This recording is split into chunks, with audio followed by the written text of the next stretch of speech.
Yo cuando entré en el seminario con 16 o 17 años en septiembre, allá en noviembre teníamos ejercicios espirituales. Yo nunca los había hecho. Y para los ejercicios espirituales era estar 5 días encerrados en silencio donde nos daban charlas un cura. Yo llevé 2 novelas. Estaba una que la tenía a la mitad y la otra, por si no se acababa la una, pues que tuviera para la otra. Por lo tanto, acabé la primera novela el martes por la tarde. Digo, ahora me queda martes el resto de la tarde, miércoles, jueves y viernes. Voy a empezar la segunda novela. ¿O no?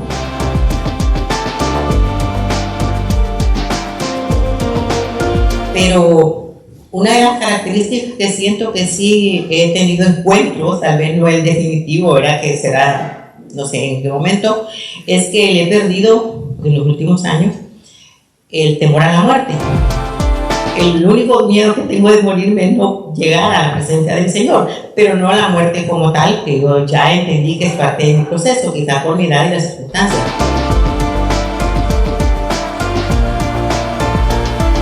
Lo interesante que podría ser cuándo poder escoger como acompañante espiritual, como director a un hombre, o cuándo poder escoger a una mujer. Incluso sobre todo para los sacerdotes, como en mi caso. Que siempre, por ejemplo, como acompañante he tenido a una mujer. Y creo que fue un acierto.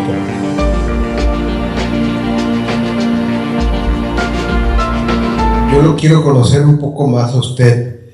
Si nos puede contar uno de los momentos de su encuentro con el Señor que lo han marcado en su vocación, en su vida. ¿Cómo se ha encontrado con Él?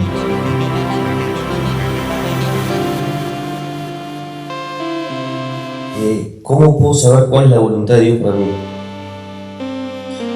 ¿Cómo sé qué quiere Dios para mi vida? Y porque no, a veces, viste, la señal es media complicada, no, un mensajecito, un algo, viste, como para que llegue más rápido. No sé, Dios, en qué cosas me puedo fijar como para estar atento y saber cuál es la voluntad de Dios.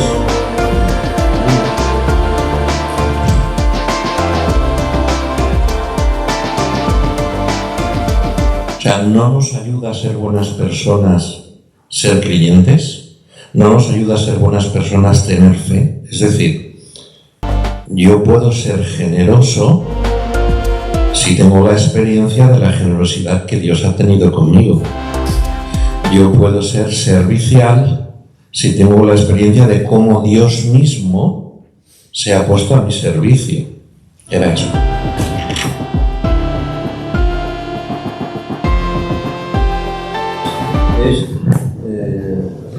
Cuando vine aquí a la comunidad, pues pregunté al Señor, ¿tú quieres que viva en la Cana?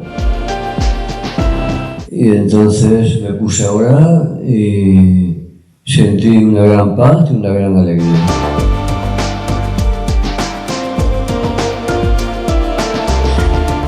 Sin embargo, tengo más dudas que respuestas en relación a la dirección espiritual. ¿Será acaso que no es para mí? Y pienso, hay tantos cristianos, pero tan pocos directores espirituales, es imposible cubrirlos a todos. Entonces, ¿para quién sí o para quién no? ¿Será un privilegio de algunos? Entonces, ¿cómo puedes desarrollar un poco más esto de que no violenta tu voluntad? Dios nunca te engaña. Dios coge los toros el toro por los cuernos. Dios siempre te dice la verdad.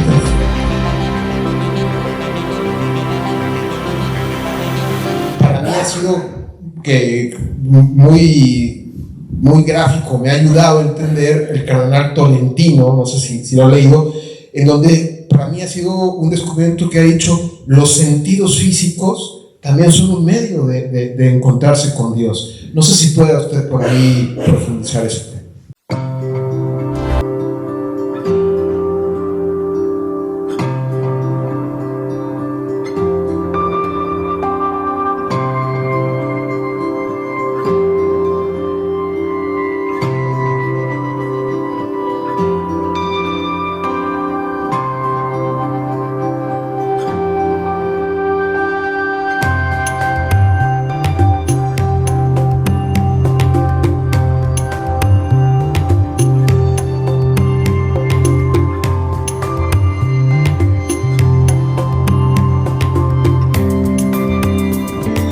Esta hora ahora es para hacer preguntas sobre el tema que él ha estado planteando, que ha sido el acompañamiento espiritual y todo este asunto.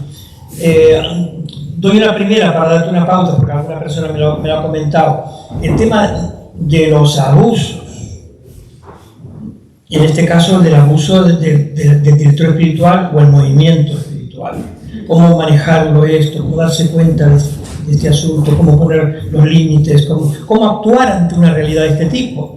A veces hay que pedir ayuda a otra persona o a otro director o a otra autoridad eclesial. Toda esa historia es un poquito complicada. Danos algunas pautas. Sí, esto es un poco... Aquí ya es un poco más complicado. Por eso lo importante es que uno vaya creciendo como persona y vaya creciendo en la fe. Si yo noto que no crezco ni como persona ni en la fe, ese grupo espiritual o esa acompañante espiritual a lo mejor ha tenido ya su tiempo o a lo mejor no lo está haciendo bien. Y entonces tendría que mirar la forma de marchar. Lo ideal sería que encontrara a otra persona que me pudiera ayudar en ese discernimiento, ¿no? Pero a veces no es posible. Sin embargo, hay una cosa que yo ya la acabo de decir antes, pero que yo la veo muy claramente. Cuando a veces hay circunstancias de sufrimiento, de oscuridad, de incertidumbre, de dudas, eso también puede venir bien, en el sentido de que Dios está ahí, ¿eh? Dios está ahí. Yo, por ejemplo, recuerdo, a mí me da mucha luz lo que vivió José, el hijo de Jacob, ¿no? Fijaros qué historia más retorcida. Resulta que primero los hermanos le tienen envidia, luego deciden matarlo, luego deciden venderlo, luego lo llevan allí a Egipto. Allí en Egipto, en la cárcel, perseguido de mala manera. Y todo ello porque en la historia de salvación de Dios estaba dispuesto que Él sería el que acogería al pueblo de Israel un tiempo allá en Egipto, ¿no? Por lo tanto, todo lo malo que nos pasa, Romanos 8:28, para los que aman a Dios, todo les sirve para el bien. En definitiva, tenemos que ver las cosas con los ojos de Dios, tenemos que ver la historia con los ojos de Dios. Pero claro, aquí también este discernimiento es difícil porque a veces nos puede llevar a soportar cosas que no tienen que ser. Es un poco complicado. Es muy bueno aprender a hacer el discernimiento, ¿eh? Yo muchas veces lo digo a la gente, yo no puedo estar contigo las 24 horas del día. Por lo tanto, tengo que darte criterios, pautas y herramientas y medio de discernimiento, ¿eh? Para que tú por ti mismo también sepas discernir eso. Sin embargo, tienes que tener recta intención. Pero es complicado, habría que ver en cada caso concreto. Vamos a empezar con preguntas entonces. Ahí, la primera pregunta, micrófono por ahí, por favor. Bueno, antes que hacer la pregunta, quiero hacer la relación de que me ha llenado de mucho gozo toda su enseñanza. En muchas de esas áreas yo me he empatizado con su carácter, con ese ímpetu que a veces me da de no poderme frenar ante una circunstancia y reaccionar como con un poquito de agresividad. Pero yo he creído, en los últimos años, por supuesto, que yo tuve mi encuentro con el Señor cuando yo hice mi primera comunión. Pero quizás después, en el análisis que usted ha venido haciendo, me he quedado en la primera comunión. Pero una de las características que siento que sí he tenido encuentros, tal vez no el definitivo, era que será, no sé en qué momento, es que le he perdido en los últimos años el temor a la muerte. El único miedo que tengo de morirme es no llegar a la presencia del Señor, pero no a la muerte como tal, que yo ya entendí que es parte de mi proceso, quizás por mi edad y las circunstancias. Pero mi pregunta es directamente, usted dijo que el encuentro con el Señor es, o entendí mal quizás, que es no tenerle miedo a muchas cosas. Y yo de hace muchos años tengo un temor perenne a estar sola, no en mi casa, en mis circunstancias, pero a cruzar barreras, Por ejemplo, me limita mucho el poder venir aquí a España, ver a mi hija, que son los amores de uno, es no tener con quién venir. Siempre ando buscando quién me acompaña, con quién voy, y eso me provoca mucho estrés y mucho agobio. Y me cuestionó mucho lo que usted dijo, eso del encuentro con el Señor. Y he buscado ayudas psicológicas, psiquiátricas, y asesorías espirituales, de las cuales he disfrutado a plenitud con muchos sacerdotes santos, pero no sé directamente a qué me conlleva esto. Okay. Hay una cosa que siempre digo yo, y es que en vez de contestar a la casuística, es decir, al caso concreto, porque eso puede ser, pues si contesto al caso concreto, pues le contesto a usted, pero a lo mejor para este no sirve. Entonces a mí me gusta más contestar con pautas, con valores firmes. Vamos a ver, en el trato de la dirección espiritual, del acompañamiento espiritual, hay dos conceptos básicos que tenemos que tener claros. Tiene que tener claro el director espiritual y tiene que tener claro la persona, el fiel, el acompañado. El primero es la gradualidad. Es decir, no hay 0 o 100, sino que el encuentro con el Señor, el total, el 100, el total y absoluto, sucede en el reino de Dios, en el cielo. Mientras tanto, entre 0 y 100, pues a lo mejor tenemos 12,4, 9,8, 33,9, ahora resulta que he bajado un poco, por lo tanto, ese pleno solamente está eso. En esos momentos, de a lo mejor de un encuentro fuerte, se te quitan todos los miedos, pero cuando desaparece ese sentimiento sensible, pues te vuelven otra vez como esos miedos. Por lo tanto, gradualidad, gradualidad, lo primero. El segundo es aceptación. Tiene que aceptarse tal y como es. Usted tiene que aceptar que siempre va a tener miedo a esa soledad, a ir sola desde Hispanoamérica a venir aquí a Europa o a España. Tiene que aceptarlo. Yo tengo que aceptar que estoy calvo. Tengo que aceptar que tengo la edad que tengo. Tengo que aceptarlo. Porque la aceptación me lleva a la paz. Cuando yo no me acepto, si yo estoy aquí y no me acepto, yo quiero partir de aquí. Por lo tanto, mi camino espiritual o en cualquier aspecto siempre es algo irreal. Algo que me crea un sufrimiento sobreañadido. Por lo tanto, tengo que aceptarme. No, yo estoy aquí. Soy una persona dependiente, soy una persona con miedo a la soledad, soy una persona y tengo que aceptarme. En definitiva, lo que yo decía del carácter mío, yo a lo mejor siempre voy a tener esos arranques. Bueno, pues me los acepto, Señor, y no me flagelo, no me machaco, no me insulto. Señor, acepto que soy así. Tú me has creado así y sobre todo, tú me amas así. Gradualidad y aceptación es lo que yo le responderé. Lo interesante que podría ser cuándo poder escoger como acompañante espiritual, como director a un hombre o cuándo poder escoger a una mujer. Incluso sobre todo para los sacerdotes, como en mi caso. Que siempre, por ejemplo, como acompañante he tenido a la mujer y creo que fue un acierto. Sí, yo he conocido a personas que han tenido acompañante espiritual a una mujer. Sin embargo, al menos yo no lo utilizaría el término, el género, para acompañar a uno u otro, ¿no? Yo lo que utilizaría es la persona que Dios ha elegido para mí. Para mí eso es lo fundamental, ¿no? Sea hombre o sea mujer, porque Dios se manifiesta de maneras muy distintas. Es verdad que en algún caso concreto, pues bueno, a lo mejor el género femenino, pero Dios traspasa todo eso, todo eso.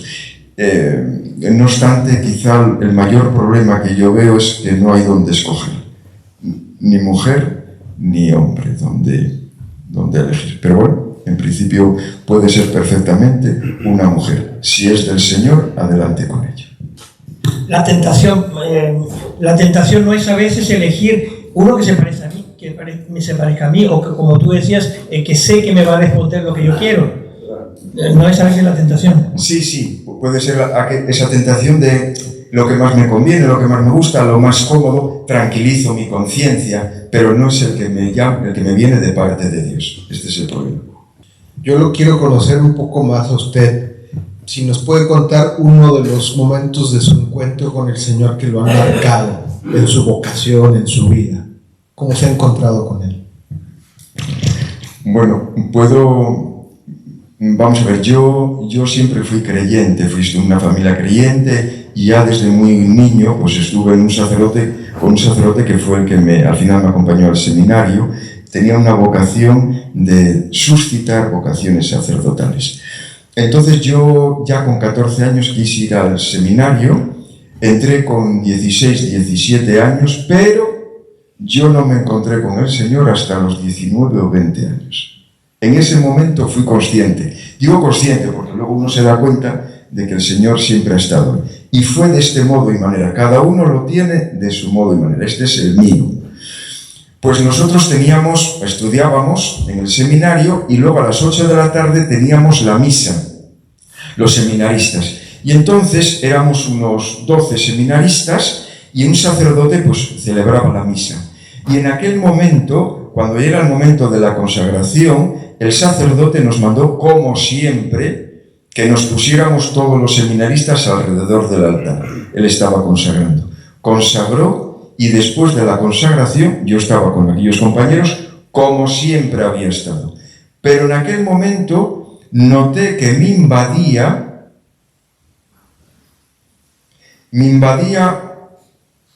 un bienestar inmenso. Nunca lo había percibido.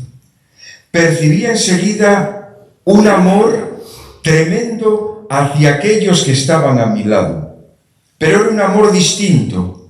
Eran amigos, eran compañeros. Los quería, pero no era con un corazón humano. Era desde el Señor. Percibí que había algo nuevo. Sabía que era Él. Nunca lo había experimentado de esa manera, pero supe que era Él. Terminó la misa, faltaba media hora para cenar y yo me quedé allí ante el sagrario.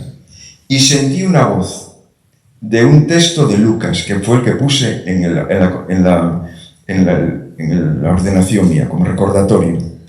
Niégate a ti mismo, porque yo siempre he tenido y tengo el ego muy acentuado. Niégate a ti mismo.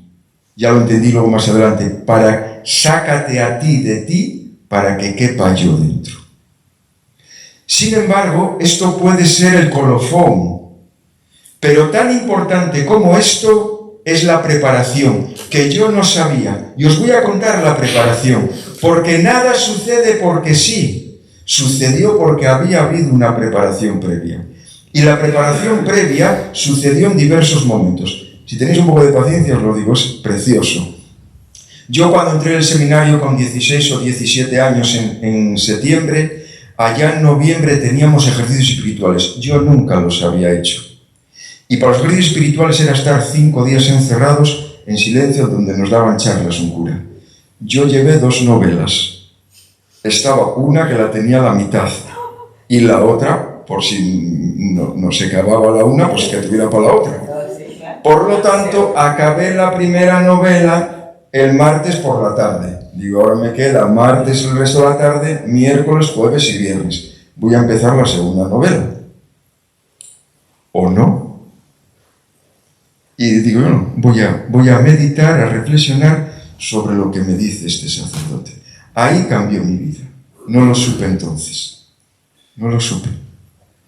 Pero y me aburrí como una ostra. Yo no estaba acostumbrado a aquello. Trataba de pensar, pero yo persistí, perseveré. Luego cayó en mis manos un libro de Ignacio Larrañaga, el hermano de Asís, San Francisco. Lo leí. A mí siempre me gustó la historia. Y a través de la historia hubo cosas que me tocaron. Y hubo una de las cosas que me tocó lo siguiente. Francisco hablaba con Dios. Digo, pues esto nunca lo he hecho yo.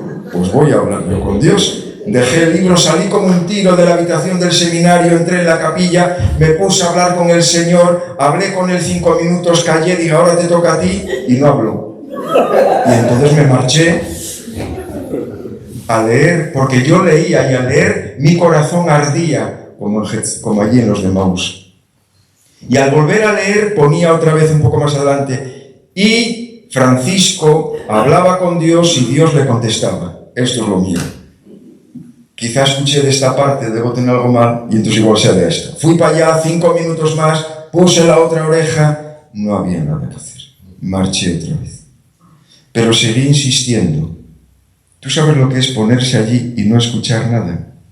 ¿Tú sabes lo que es ir allí y tener cara tonto? ¿Tú sabes lo que es ir allí y no ver el resultado cortoplacista? ¿Tú sabes lo que es ir allí y sentirte culpable? Porque si Dios habla y a ti no te habla, la culpa es tuya. ¿Tú sabes lo que es eso? Cuidado, hablo de mi experiencia, Dios se manifiesta a otros de otra manera distinta, tan válida, Y gracias a que yo estuve durante 3 años de este modo, de esta manera, escarbando las orejas, cayendo la cera y las legañas de los ojos, en ese momento el Señor se me mostró. Y esta es la experiencia primigenia de ese encuentro con el Señor. A partir de aquí cambió todo. Yo, por ejemplo, lo cuento muchas veces, yo siempre tengo complejo de la oreja. Ahora, como yo tengo un poco el pelo largo, no se nota mucho. Esta oreja siempre nací con ella un poco más despegada del cráneo. Y mi madre, que se dio cuenta, cuando era pequeñín, me ponía un esparadrapo. ¡Pling! Pero cuando salía a la calle, la oreja, quitaba el esparadrapo y aparecía la oreja. ¡Plom! Y claro, yo no me daba cuenta. Hasta que con 12 años fui un día a cortar el pelo y volviendo a la peluquería, y al mirar en el espejo me di cuenta de la oreja y entonces siempre caminaba de este lado para que no se me viera esta oreja. Complejos. ¿Cuántos complejos hay? Físicos y psicológicos. ¿Cuántos complejos? ¿Cuántos? Y cuando el Señor se me mostró, se me quitó este complejo y otros que tuviera, y otros miedos. Todo este complejo y otros miedos y otros momentos muy duros que tuve, amenazas de muerte, etcétera, etcétera, no renuncio a ellos, porque ahí Dios se me ha mostrado. Nunca me he sentido tan amado por Dios cuando tuve la oreja así, o cuando todo el mundo me denigraba, o cuando yo me veía pobre. Por eso mi experiencia es de un Dios que se abaja a mí y a los demás. Y eso nunca nadie me lo ha dado, ni se lo ha dado a los demás. Y eso que yo he experimentado, quiero darlo a conocer a los demás. Por eso me duele cuando yo celebro misa, doy una charla y la gente sale por esa puerta igual que entró. No quiero que me des la razón. No quiero que estés de acuerdo conmigo. Quiero que te revuelva, para bien o para mal, pero que el Señor entre ahí. Si entra y te conmueve, bendito sea Dios. Si entra y te haces saltar de genio que se creerá, eso es bueno, porque tiene que sacarte de ese marasmo, de esa seguridad, porque todos buscamos seguridades y renunciamos a la seguridad con mayúscula por ir con la seguridad con minúscula. A mí esto me lo enseñó también el Señor. Son cosas que el Señor te va enseñando. A mí el Señor me enseña gráficamente, porque yo luego gráficamente quiero mostrarlo a los demás. Os voy a enseñar 2 enseñanzas gráficas que el Señor me ha mostrado. La primera es al modo de descubrir América los españoles o los portugueses. Fijaros, los portugueses son muy listos, son muy listos. Ellos cogieron, aquí está Lisboa, Lisboa, y aquí está la península ibérica. Entonces ellos cogieron y aparejaron un barco, y entonces navegaron por la península ibérica, luego pasaron a África, y siempre navegaron bordeando la costa, de tal manera que a su izquierda tenían la costa, a la derecha tenían el mar. Si venía una galerna, atracaban y pasaban la galerna. Si se les acababa el agua, atracaban y cogían el agua. Si se les acababa el alimento, atracaban y cogían. Y luego para volver era muy sencillo, porque era dar la vuelta al barco y entonces la mar estaba a la izquierda y a la tierra estaba el mar, la tierra. Por lo tanto, cuando tú vas a nadar en una piscina, te agarras aquí en el bordillo y vas braceando por aquí. Son muy listos los portugueses. ¿Qué hicieron los imbéciles de los españoles? Los imbéciles de los españoles prepararon aquí en la zona de Huelva unos barcos, navegaron, llegaron a Canarias y después de Canarias siguieron navegando. Entonces la tierra era plana, pensaban. En cuanto se acababa la tierra, todos aquellos barcos caían y desaparecían. Al cielo, al norte, por arriba el cielo, a los lados la mar. No había agua dulce, no había donde guarecerse de las galeras, de la comida, si se agotaba. Nosotros queremos vivir nuestra fe al modo de los portugueses, tener seguridades, por dónde vamos, cuándo llegamos, y si está la cosa mal, ¿cómo hacemos? Por eso, al modo de los españoles es no saber ni cómo, ni cuándo, ni por qué, ni para qué, no tener ninguna certeza, solo Él. Por eso chapoteamos en la orilla. Sigo. Cuando yo tuve esa experiencia del Señor, tenía esos 19, 20 años. El resto de mi vida de seminario fue un gozo inmenso porque el Señor estaba pendiente de mí. ¿Tú sabes lo que era estar en la iglesia y llorar y tener que esconderte para que no se te vieran las lágrimas? ¿Tú sabes lo que era estar en clase y notar que aquello que se decía era vida? ¿Tú sabes lo que era ir a la misa o ir a la oración y notar que estaba ahí? ¿Tú sabes lo que era caminar y notar que estaba ahí? ¿Tú sabes lo que eran mis compañeros que dejaban el seminario, se secularizaban y tú saber que era certeza total y absoluta? ¿Tú sabes lo que era eso? ¿Que tu vida tenía sentido? ¿Tú sabes lo que era ordenarte sacerdote y vivir en gracia y vivir en el Señor y saber, Señor, que estaba de tu parte? ¿Tú sabes lo que es que pasan 6 meses y todo eso desaparece? Y ya no ves nada, ya no sabes nada. Tú te comportabas igual que antes, pero el Señor ya no estaba. Y la culpa era tuya. ¿Qué habías hecho mal? ¿Por qué? ¿Por qué te había abandonado el Señor? ¿Por qué te dejaba solo? ¿Por qué? Algo harías, ¿eh? ¿O sería que el Señor no existía? ¿O sería que estaba jugando contigo? Durante 6 años, uno sigue actuando como sacerdote, pero uno piensa que está engañando a la gente, que está diciendo cosas que para uno mismo no sirven. Y 6 años es muy duro, hasta que tuvo el Espíritu Santo misericordia de mí y me enseñó también gráficamente, y me enseñó lo siguiente: hay aquí como una concha y Dios está aquí y te llena de su gracia, y esa gracia que cae dentro de ti te va rebosando del todo, y al rebosar desborda y alimenta a los demás. Tú estás lleno de la gracia del Señor, pero esa gracia del Señor tiene para ti y para el otro. Eso es lo que yo tuve esos primeros años. Pero al cabo de esos 6 meses de ordenado sacerdote, el Señor me puso no a modo de concha, sino a modo de una cañería, donde al principio de esa cañería está Dios. Abre el grifo, suelta la gracia de Dios viene a través de ti, y al final de la cañería los demás beben, se alimentan, se nutren de ello.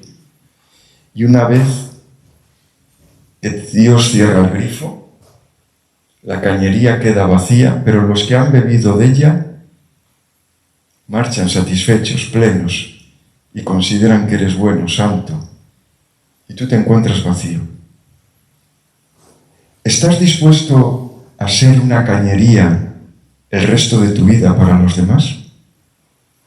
¿A que lo que el Señor te diga valga para los otros, pero no valga para ti? Sensiblemente, ¿eh? Sensiblemente.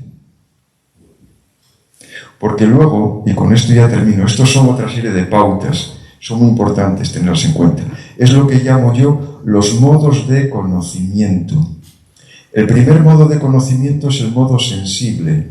Cuando tienes lágrimas, es un conocimiento sensible.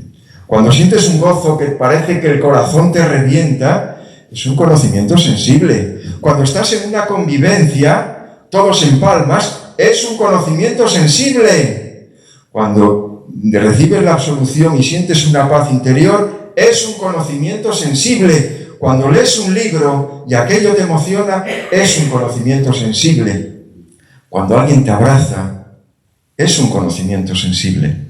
Y es bueno, porque es de Dios, lo ha creado. Hay otro segundo tipo de conocimiento, es el conocimiento racional. Yo ahora os estoy explicando cosas, las entendéis, ¿verdad? Conocimiento intelectual. Y también a través de aquí puedes llegar a Dios. Pero el conocimiento sensible tiene este cortapisas, no puede salir de estas paredes. El conocimiento racional llega un poco más allá. Pero cuando no te vale el conocimiento sensible porque no existe, y cuando no te vale el conocimiento racional porque lo que te han dicho ya lo sabes, o no lo entiendes, no llegas a ello, entonces, ¿qué es lo que queda? Es el conocimiento de la fe. A mí esto me enseñó Santa Teresita del Niño Jesús. Decía ella, cuando yo entré en el convento, con 16 años, entre Dios y yo había un velo.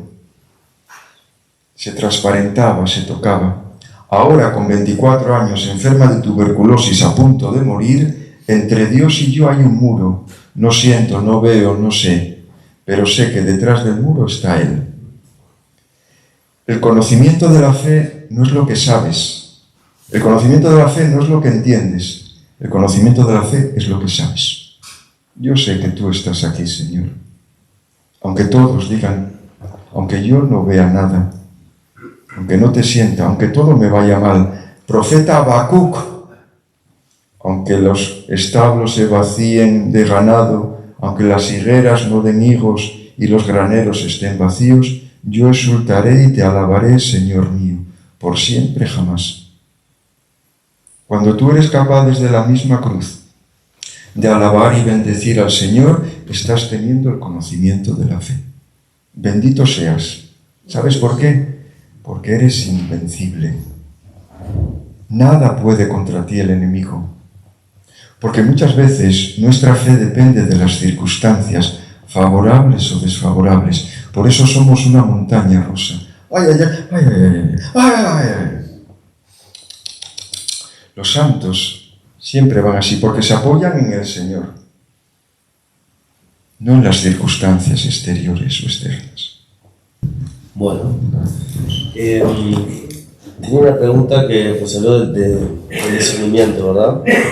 Y al hablar del discernimiento me vino como una pregunta, ¿no? Que sería, ¿cómo puedo saber cuál es la voluntad de Dios para mí? ¿Cómo sé qué quiere Dios para mi vida? Y porque no, a veces, viste, la señal es media complicada, ¿no?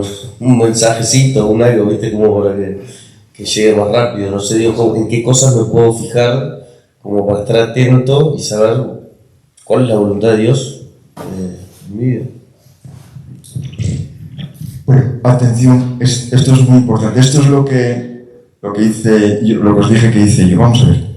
Mira, para hacer un buen discernimiento tienes que utilizar bien el instrumental, ¿eh? Y el primer instrumental es la oración. Tú no puedes hacer discernimiento si no dedicas tiempo a la oración. Una oración de escucha, de silencio, cállate. Escucha. Estuve 3 meses, 3 años, otros están mucho más tiempo. Lo que el Señor quiera. Hay gente que lleva dirección espiritual conmigo, lleva años. Por lo tanto, oración. Si tú no eres una persona de oración, es difícil que puedas tener un discernimiento adecuado. 2, tienes que escuchar la palabra. Lee la palabra de Dios.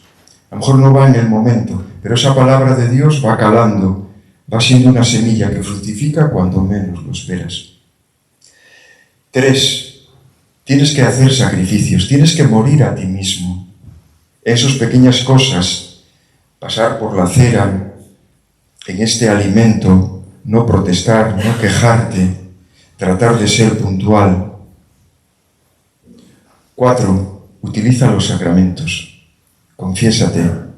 Yo he tenido a veces experiencias de un poco de posesión diabólica, etcétera, etcétera, ¿no? Tienes que confesarte, tienes que limpiarte. Yo no puedo ir enteramente a Dios, no puedo ser, si estoy lleno todavía de podredumbre, de peso, de escoria, de lastre. Tienes que vaciarte de ti mismo, porque si no, tú te buscas a ti mismo. ¿Qué es lo que más me conviene? ¿Qué es lo que más me gusta? ¿Qué es lo más fácil? Vacíate, estate libre, que te dé lo mismo 8,80, como decía Santa Teresa de Jesús. Dadme cielo, dadme infierno, que a todo diré que sí. Dadme salud o dadme enfermedad. Tú no puedes acceder a la voluntad de Dios si no estás en esta situación de indiferencia, libertad espiritual. Y luego, también, una dirección espiritual. Busca, pregunta. Y hay otra cosa. Muchas veces, esto yo lo he aprendido en mí y en los otros y en mí. Muchas veces no viene el Señor y nos dice, quiero que hagas esto, y a partir de ahí empiezas a hacer esto. Muchas veces la voluntad de Dios se manifiesta en el día a día y te das cuenta que has hecho la voluntad de Dios mirando para atrás. Mirando para atrás. ¿De acuerdo? Por lo tanto, seguridad, el saber, el conocer cómo, cuándo, por qué y para qué, en dónde, con quién, eso no funciona. Pero vamos, utiliza estos medios y el Señor no nos engaña. El Señor está ahí. Lo que pasa es que muchas veces, eso, a lo mejor sabes que eres del Señor a modo cañería. Lo más gozoso es a modo de concha, pero no siempre es así. ¿Qué es eso de los ejercicios de sacrificios masoquistas, sacrificios? ¿Cuál es el propósito? ¿Cómo se hace? Y luego la posesión demoníaca que decías. Eso me quedó... Bueno, es que el tema, lo de la posesión demoníaca... Es demasiado amplio. Sí, eso ya es para otro tema, eso para otro día. Esto, mira, los ejercicios... ¿Qué dijiste? Tuve algunas posesiones. Sí, bueno, es normal. Cuando eres como sacerdote, todavía ahora, antes de venir para acá, desde ayer me decía una persona que por favor, que estaba en una situación que quería ver si le hacía un exorcismo a un aceite, a un saco. Pero estos son otras cosas. Eso para otro momento.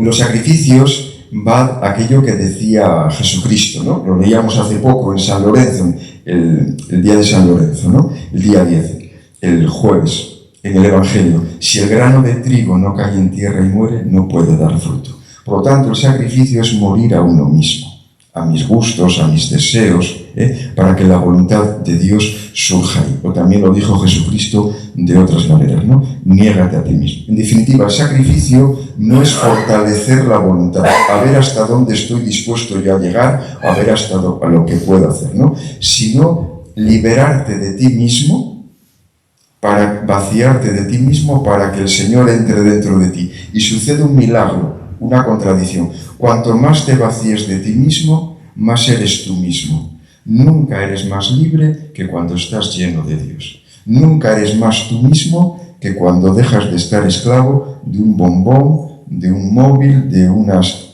zapatillas, de un modelo, de lo que dirá la gente, de que si voy aquí o que si voy allá. Recuerdo una vez una persona que comprendí que tenía la esclavitud de las telenovelas. Y en penitencia le puse durante un mes no ver telenovelas. Me dijo, no, por favor, no. Y de repente me dijo, bueno, y le dije, no vale grabarlas hoy. Y entonces al mes volví a confesar y miró así, me vio a mí a confesar y dijo, el de las telenovelas. Y nunca más volvió. En definitiva, el sacrificio no es machacarte. El sacrificio es estar libre y entero por y para Dios. Sí, el tema era si te lo pone el director espiritual es más fácil de entender, ¿verdad? Cuando tú mismo te lo pones, te lo autopones, ese es el punto que yo quiero diferenciarlo del masoquismo, que aparentemente te satisface, pero porque te estás haciendo daño, pero sin objetivo, ¿no? Claro, claro. En principio, si tú haces un sacrificio por ti mismo, lo que tienes que hacer es un sacrificio en alguna cosa que sepas que te cuesta. Si yo, por ejemplo, hago sacrificio en no fumar, es que yo no fumo. Entonces no vale. Otra cosa, tiene que ser a pequeños sorbos. Por ejemplo, hay personas que fuman un paquete al día y yo le digo, mete en la cajetilla 17 cigarros. Y esos 17 cigarros te tienen que dar para el día. Pero atención, si funciona bien lo del sacrificio, que uno se va imponiendo, eso lo que adquiere uno es una mayor sensibilidad. Y poco a poco uno empieza a escuchar al Señor. Y es el Señor el que te va diciendo lo que tienes que hacer. Por ejemplo, yo lo hablo a mí. Yo a lo mejor hacía sacrificio de no comer, por ejemplo, una cosa determinada. Y cuando empecé a practicar eso, al poco tiempo, a lo mejor me surgía el hacer un comentario sobre una persona y sentía algo interior que me decía, cállate. Y entonces era el Señor. O, por ejemplo, el Señor me decía, fíjate en esa persona. Y me iba guiando, pero es que ahora estoy cansado. Ahí. Es decir, es el Señor el que te abre el oído para llevarte por donde Dios quiere. Porque el sacrificio no es un fin en sí mismo, es un medio, para llegar al Señor y para la voluntad del Señor. No es un crecimiento para ti, es para los demás. Tú eres mediación para los demás, eres instrumento para los demás. ¿De acuerdo? Y además hay otra cosa, el sacrificio es bueno también someterlo a la obediencia de la dirección espiritual, porque eso te hace más humilde. Más humilde. Porque uno de los graves problemas que tenemos en la fe es la soberbia. Satanás trata de apartarnos de Dios y cuando no lo puede nos mancha. Y nos mancha a través de la soberbia. ¿Qué va a decirme este? No, es que yo ya tengo aquí. ¿Preguntas? Ha dicho una frase que a mí me produce mucha inquietud, entonces si me permite se la planteo. No podemos ser buenos cristianos si no somos buenas personas. ¿Era la frase esa?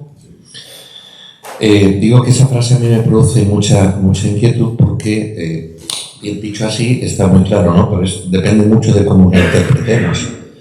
Porque si yo tengo que esperar a ser generoso, a ser servicial, a ser humilde para encontrarme con el Señor, no me voy a encontrar en la vida.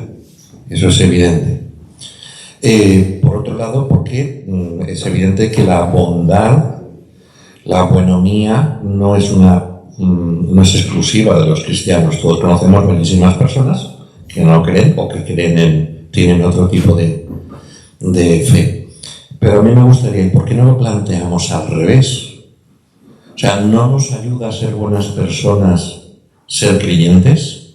¿No nos ayuda a ser buenas personas tener fe? Es decir, yo puedo ser generoso si tengo la experiencia de la generosidad que Dios ha tenido conmigo. Yo puedo ser servicial si tengo la experiencia de cómo Dios mismo se ha puesto a mi servicio. Era eso. El orden de factores no altera el producto. Es decir, 2 y 3, ¿cuánto suman? 5. ¿Y 3 y 2? 5. ¿Qué quiero decir con esto? Que yo cuando expliqué esto era para que racionalmente quedara claro las ideas, ¿de acuerdo? Pero lo que tengo claro es que yo nunca amé tanto a mi madre como a partir del encuentro con Jesucristo, y no es que antes no la amara, ¿de acuerdo? Es decir, Dios potencia tremendamente todas las situaciones, por ejemplo, las virtudes humanas. Ahora, lo que no puede ser es que una persona tenga, vamos a decir, un comportamiento litúrgico, cristiano, vamos a poner, pero luego tenga un déficit en virtudes humanas. Eso no puede ser, ¿de acuerdo? Pongo un ejemplo. Si hay un compañero mío sacerdote que está en una parroquia y que habitualmente habitualmente se acuesta a las 4 de la madrugada porque está con internet y el único trabajo pastoral que hace es la misa de 7 de la tarde, ahí hay un problema. A la misa de 7 de la tarde la hace, ¿eh? Si hay que confesar a alguien, lo hace, ¿eh? Si hay que hacer un funeral, lo hace. Pero hay una serie de virtudes humanas, la reciedumbre, el orden, la honestidad, toda esa cosa, que no hace, ¿eh? que no se está haciendo. Y eso, ¿qué más me da que una persona vaya, una madre, un padre de familia, que vaya a misa los domingos si luego en casa no tiene un determinado comportamiento? Por ejemplo, con su mujer, con su marido, con su hijo, en su trabajo, lo que sea. ¿De acuerdo? Por lo tanto, una cosa me tiene que llevar a otra. Y los valores humanos facilitan, porque los valores humanos son cristianos. Eso lo tenemos que tener claro. Dios nos ha creado a nosotros. Valor humano es cristianismo. Y valor evangélico también. Pero hay siempre un plus. Esto tenemos que reconocerlo. Siempre recuerdo cuando yo, siendo formador de seminaristas, cogía y me sentaba a la mesa con los seminaristas y había seminaristas que decían, es que no me gusta la sopa. Yo decía, una cacetada. No, es que el pescado no me gusta. Digo, este que es el más pequeño. Tú no puedes ser sacerdote, párroco, e ir, te invitan a una casa y decir, es que no me gusta esto, es que no me gusta lo otro. No, yo quiero nada más pizza, de Telepizza, con una Coca-Cola. 0, 0. No puede ser. No puede ser. Entonces, por eso digo que lo expliqué así, vamos, para que quede bien diferenciado, pero por supuesto, cuanto más cristiano eres, mejor cristiano. Eso hace que tengas mejores y mayores valores humanos.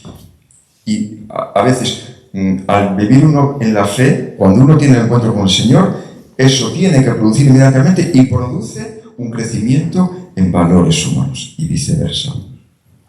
Total, estoy de acuerdo con usted. Últimas preguntas. Sí. Juan, por favor. Cuando vine aquí a la comunidad, pues pregunté al Señor, ¿tú quieres que viva en la Cana? Y entonces me puse a orar y sentí una gran paz y una gran alegría. Digo, entonces, Señor, ¿tú quieres que yo venga a Cana? Y me entregué. Pero luego, al cabo del tiempo, pues está cómo hacer la voluntad de Dios cada día.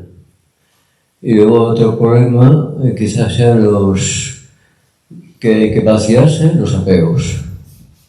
Y también decía Teresa, decía, aquello que te diga, hazlo, porque es Jesús el que te lo está diciendo. Sí, no, estoy totalmente de acuerdo. Y por contestarte a ti, que también se me acordó, es esto, aparte de los medios que dije para conocer la voluntad de Dios, otro de los medios es la razón. La razón, yo esto lo aprendí con San Juan de la Cruz. La razón es la que te dice pues, lo que está bien y lo que está mal. ¿De acuerdo?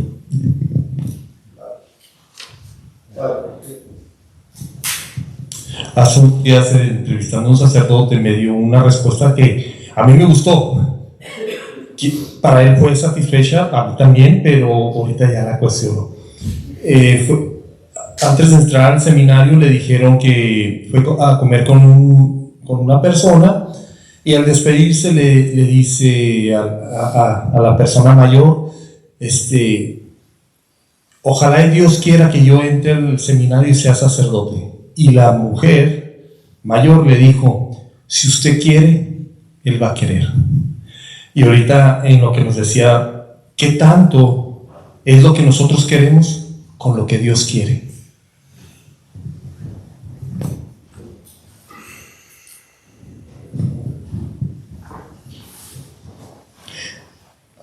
A mí en ocasiones me han preguntado, sabiendo lo que sabes,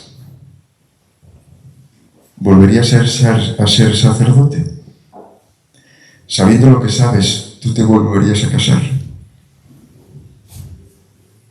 Sabiendo lo que sabes, ¿tú harías esto o lo otro? Yo sí lo haría. Yo volvería una y otra vez. nunca he sido más feliz. Creo que no sería más feliz en ninguna otra cosa que dentro de mi sacerdocio. Cuando Dios me llamó al sacerdocio, yo le dije que sí. Sentía en mi interior que aquello era un gozo. De momento iba un poco, como decimos en Asturias, a palpo, un poco palpando a ver, pero sí, es verdad. Dios no violenta nunca tu voluntad, pero eso sí, te fortalece de tal manera que te construye y te reconstruye por dentro. Es verdad, es una parte donde está Dios, pero también estás tú. Dios no lo hace todo, tú no lo haces todo. Dios quiere contar con nosotros. Por lo tanto, sí, estoy totalmente de acuerdo. Andrés, muchas gracias por todo lo que nos estás contando, y yo quiero confirmar que es cierto todo lo que nos cuentas. Yo sé que un día fuiste invitado a una casa de unos amigos nuestros y había lentejas, se habían quemado, y tú comiste las lentejas y dijiste que repetías. Bueno, pues eso fue para todos, nos llamó muchísimo la atención y nos hizo pues darnos cuenta lo que predicas, lo llevas a cabo. Muchas gracias. Gracias. No me acuerdo de eso, pero sí, sinceramente yo como piedras.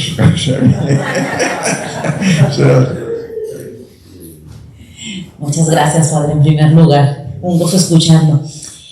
Mi pregunta, yo he tenido un par de experiencias de dirección espiritual que no han resultado bien por diversas causas. Realmente las circunstancias terminaron. Tiempo después, ambos sacerdotes resultó que habían estado involucrados en situaciones de abuso de diferente índole. Bueno, yo suspendo el juicio, yo no soy nadie para juzgar y respecto de mí no pasó absolutamente nada. Y después de eso ya no intenté más. Siempre abierta, siempre disponible, si Dios me muestra a alguien o algo, siempre he anhelado un poco esa posibilidad de que alguien me acompañe, pero no se ha dado. Entonces, yo escuchándolo y aprendiendo muchísimo y disfrutándolo, sin embargo, tengo más dudas que respuestas en relación a la dirección espiritual. ¿Será acaso que no es para mí? Y pienso, hay tantos cristianos, pero tan pocos directores espirituales, es imposible cubrirlos a todos. Entonces, ¿para quién sí o para quién no? ¿Será un privilegio de algunos? ¿Será acaso que yo lo necesito menos que otros? Entonces, pues mejor el Señor le da prioridad a otros. Y así, un montón de preguntas que cada cierto tiempo me llegan y no sé cómo responder. Por otro lado, trato de hacerlo lo mejor posible yo sola. Trato de discernir lo mejor posible, de distinguir en mi vida cuáles son mis debilidades, dónde está el mundo, dónde de repente hay injerencia ahí de un tercero malintencionado, pero no sé si discierno adecuadamente, porque no tengo contra quién contrastarlo. Entonces, bueno, eso, tengo más dudas que respuestas, y quiero seguir el camino del Señor, quiero poder distinguir hacia dónde me llama, siempre tratando de escucharlo. No tengo problema con que no me responda, sí me desespero algunas veces, pero trato de seguir poniendo el oído. Hablar 5 minutos, no escuchar nada, sí también me molesta mucho, pero sé que sus tiempos no son los míos, así que trato de tener paciencia, pero muchas veces sí me llego a molestar cuando le pido una respuesta. Digo, Señor, soy bruta, así que como yo la entienda, por favor, tú sabes, y no llega la respuesta, y sé que yo no lo controlo, que depende del Señor, pero eso no evita que me molesta cuando va pasando el tiempo y esa respuesta no llega. Un poco eso. A veces la respuesta del Señor no es eso que yo pregunto. La respuesta del Señor es esa virtud que dentro de mí tiene que ir, como es la paciencia, el confiar en el Señor y abandonarme en sus brazos. Eso por un lado. Por otro lado, yo cuando leía, porque yo leí mucho, a mí me ayudaron mucho los santos, mucho, siempre he leído mucho vidas de santos, ¿no? Santa Teresa de Jesús durante mucho tiempo de su vida no tuvo director espiritual. Tuvo que ser el Espíritu Santo quien le fuera llevando y guiando. Por lo tanto, si no encontramos, por lo que sea, por culpa nuestra o porque hay ausencia de directores espirituales a nuestra vera, el Espíritu Santo está a nuestro lado y nos va guiando. También es verdad otra cosa, y es verdad que que tenemos que tener confianza en el Señor, porque cuando lleguemos al cielo, allí tendremos el director espiritual para siempre. Entonces, es lo que podría decirle. Por otra parte, lo normal, el modo normal de encontrar un director espiritual suele ser el siguiente. Vas a un momento en donde menos lo esperas. Aparece una persona que a lo mejor a través de una homilía, a través de una charla, a través de un encuentro, pues resulta que de alguna forma te toca. O vas a confesar y confiesas con algún sacerdote: dije mentiras, pegué a mi hermano, falté un día a misa, hice un comentario en penitencia de Ave María, pero hubo una vez un sacerdote que de alguna forma me tocó. Algo me tocó. Y entonces vuelvo, siempre digo, vuelve a ese sacerdote, a ver si eso. Y si después de 3, 4, 5, 7 veces ves que aquello te ayuda, bueno, pues sigue a lo mejor ahí. Puede ser, a lo mejor, es el sacerdote que en ese momento te ha puesto. A lo mejor, simplemente lo que puede lograr no es un director espiritual, sino es una persona que le aconseje en determinados momentos. Eso puede ser. No obstante, hay una cosa clara. Si usted tiene recta intención y no lo encuentra, no pasa nada. El Espíritu Santo la va a guiar. ¿De acuerdo?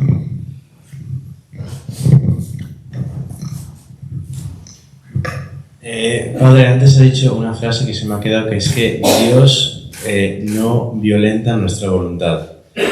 Y si es verdad que hay veces en las que por una circunstancia o por otra uno es capaz de alinearse, y el ideal, yo entiendo que no violenta nuestra voluntad, porque al final en muchas ocasiones la voluntad de Dios se convierte en la tuya, y al final si sabes que es lo mejor, pues...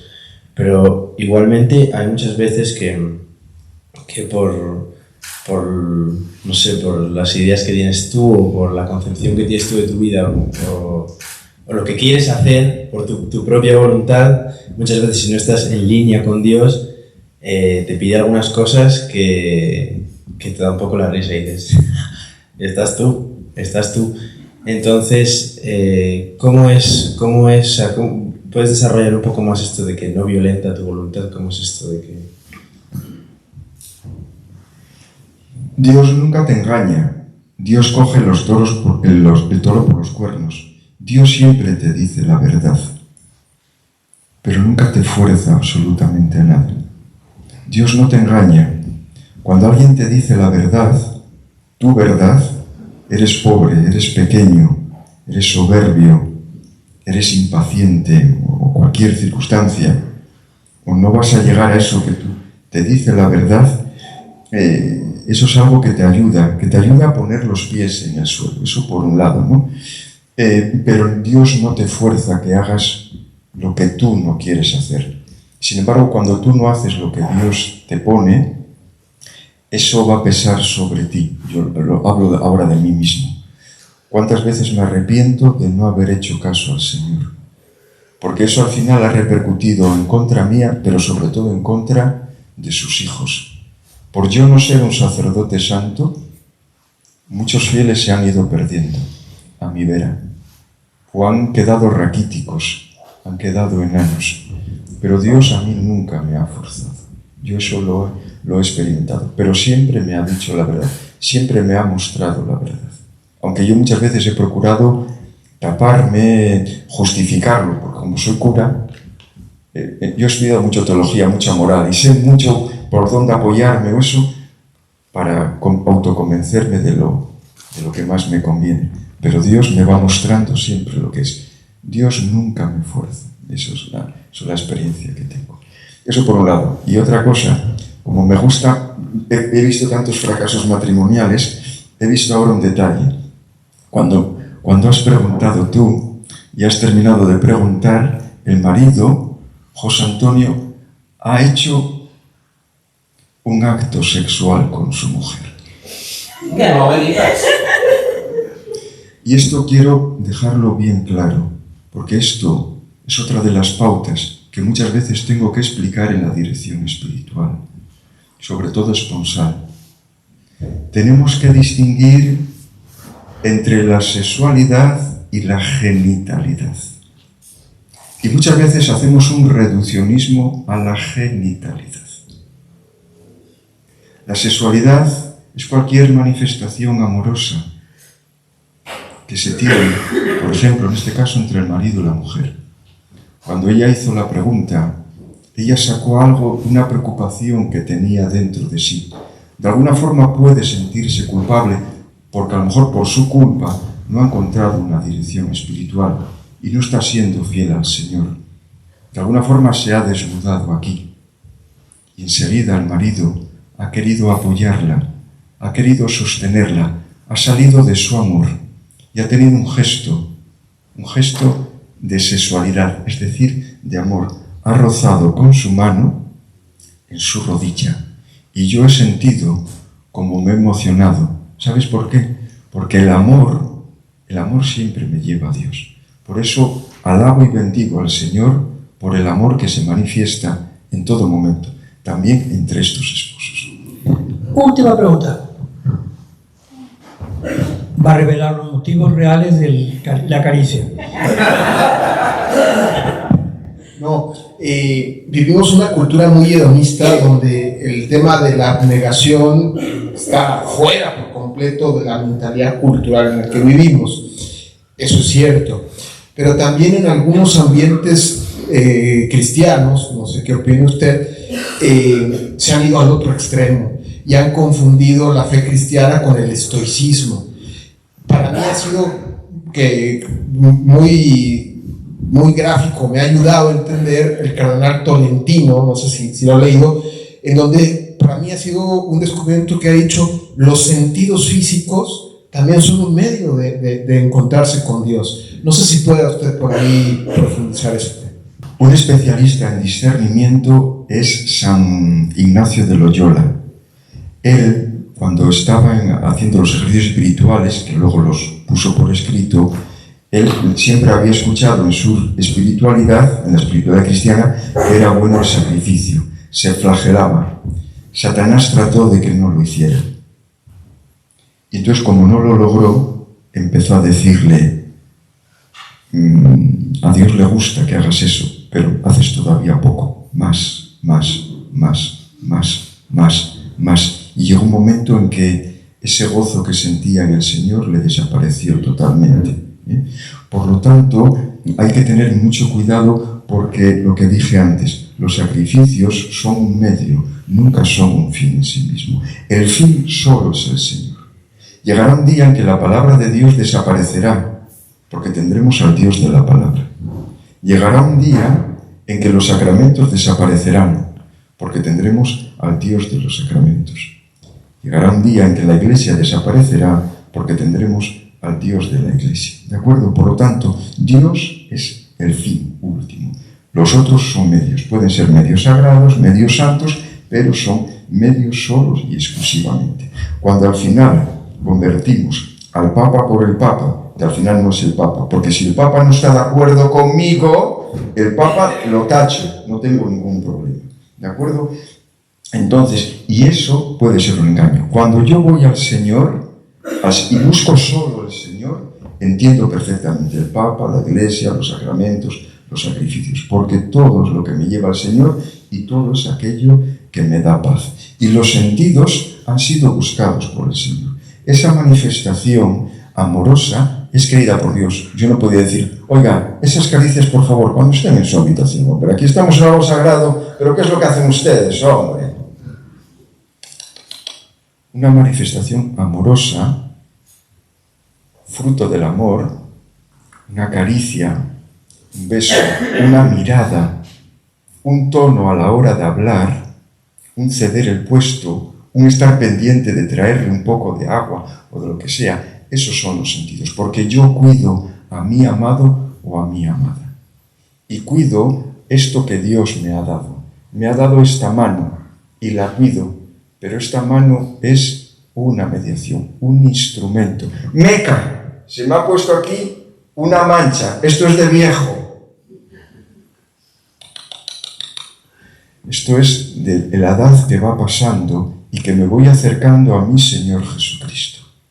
Porque la mano no es la misma que cuando tenía 20 años, totalmente suave, ya tiene arrugas, ya tiene verrugas, pero esta mano me acompaña a mí porque Dios me la dio y Dios me la llevará hasta el momento de mi muerte y yo se la entregaré al Señor. Por eso no rechacemos lo físico, lo sensible, porque eso nos lleva a Dios. Dios, repito y termino, es el fin, lo demás son medios.